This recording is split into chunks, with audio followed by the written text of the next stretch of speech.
Have you ever gone into a conversation with your partner hoping to feel closer and somehow walked away feeling more disconnected? You start by trying to talk something through. Maybe you want to clear the air. Maybe you want reassurance. Maybe you just want to feel like a team again. And instead, the conversation stalls or escalates or goes sideways, or one of you shuts down. And you are left thinking, how did we get here again? I'm Melissa Divaris Thompson. I'm a licensed couples therapist. And what I'm describing is one of the most common patterns that we see with couples in psychotherapy. And it's called the pursuer-withdrawer cycle. It comes out of Sue Johnson's work of emotionally focused therapy. Understanding this cycle can completely change the way that you see your conflicts and how you move through them in your relationship. So let me slow this down, because when couples are inside the pattern, it can feel personal and very confusing. But there's actually a very predictable emotional process happening underneath. Usually this begins when one partner senses a shift in connection. Not always a big moment. Sometimes it's small. A shorter reply, less engagement, a feeling that you're the one reaching more. Your brain registers this as disconnection, and our brains are wired to protect connection. Relationships are where we look for safety and understanding and belonging. So when that connection feels threatened, your nervous system reacts quickly and strongly, even if you're not fully aware of it. It says, do something now. So you reach, you ask questions, you bring things up, you try to talk it through, you look for reassurance, you want to fix what feels off. You listen to the podcast, you may read the book, you may reach out for couples therapy. From the inside, this feels like caring.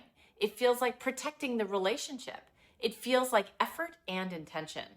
But your partner is having a very different internal experience usually. They don't feel invited closer. They feel like they are already getting it wrong. Their brain hears urgency and reads it as pressure. Their nervous system shifts into protection mode, not because they don't care, but because they feel overwhelmed, unsure, and afraid of making things worse. So instead of leaning in to meet you, they pull back. They get quiet. They say, I don't know what to say. They need space. They try to end the conversation. And now you are both reacting without realizing what is happening emotionally underneath. The pursuing partner, the pursuer, starts feeling more anxious. You might think, why will you not meet me here? Why am I the only one trying? Do I not matter to you? And the withdrawer starts feeling overwhelmed or inadequate. You might think, nothing I say helps. Nothing is good enough. I always get it wrong. I'm making it worse. I just want this to stop before it escalates even further. And both people usually care very, very deeply. Both people want connection, but they're trying to get there in opposite ways. This is why the more one person pushes, the more the other person pulls away. And the more the other person pulls away, the more urgent it feels to push. And it becomes a loop that neither of you intended to create. Many couples leave these conversations feeling confused. You might think, we love each other, so why does this feel so hard? That confusion is often a sign that you're stuck in a pattern rather than dealing with a single problem. And the issue is usually not the topic. The issue is the negative cycle. And when you don't recognize the cycle, you try to solve it by talking harder, explaining more, avoiding conflict entirely, getting louder. None of those strategies actually address what is happening underneath. Real change begins when you can notice the pattern while it is happening. You might pause and think, this feels like that moment again when I'm reaching and you're retreating. That awareness alone can start to slow things down. Now let's talk about what helps shift this. If you tend to be the pursuer, your instinct is to intensify your effort. But intensity can feel overwhelming to your partner's nervous system. Your work is not to stop needing closeness. That's not your work. You can still need closeness. Your need for connection is valid and important. Your work is to soften how you reach so your partner can actually receive you. You might say, I'm feeling disconnected and I really want to find our way back to each other.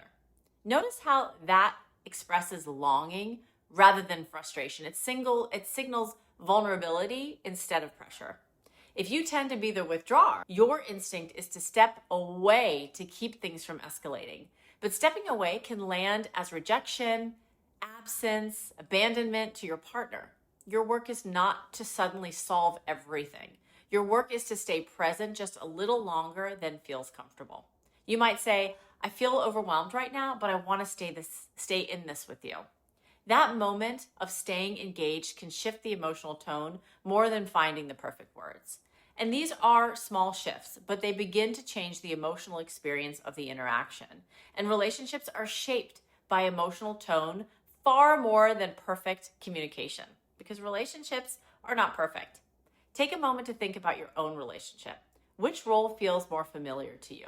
What do you notice happening underneath your reactions? What emotions show up before words ever do? That kind of awareness is where change begins. Not perfection, not getting it right every time, just noticing sooner and choosing a slightly different response. The goal is not to eliminate conflict. Healthy couples still disagree. The goal is to learn how to move through those moments without losing each other. And if this conversation resonates with you, subscribe to the channel so that we can keep learning practical tools to support connection, communication, and repair. And you can also share this video with your partner and start talking about this pattern together. And if you want to better understand your own relationship dynamic, take my free attachment quiz. The link is listed below. It'll help you identify the patterns that you bring into connection so you know where to focus your growth.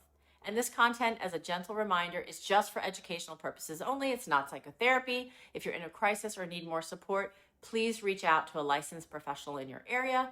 Thank you so much for being here and for investing in your relationship.